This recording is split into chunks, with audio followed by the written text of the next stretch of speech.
I came across a fascinating and also pretty gross study done by researchers at Carnegie Mellon University. Now, they got 193 volunteers and each person was given nasal drops that contained either the cold or the flu.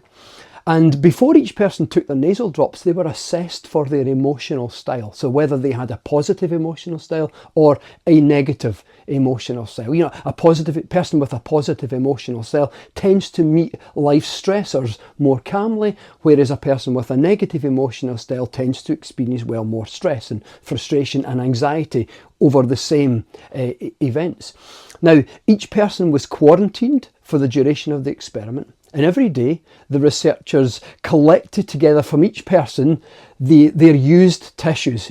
Yep, really.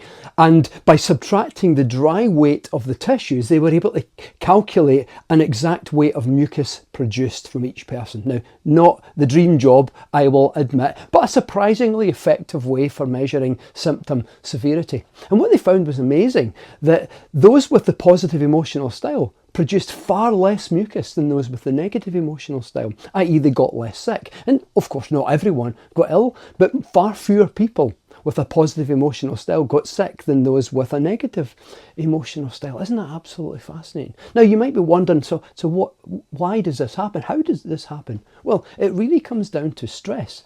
It turns out that people with a positive emotional style tend to meet, as I said, life stressors more calmly. And what that does is that means there's less stress pressure on the immune system, which allows the immune system to work more optimally. So we tend to be more protected from the everyday, stuff floating around that can tend to make us sick from time to time.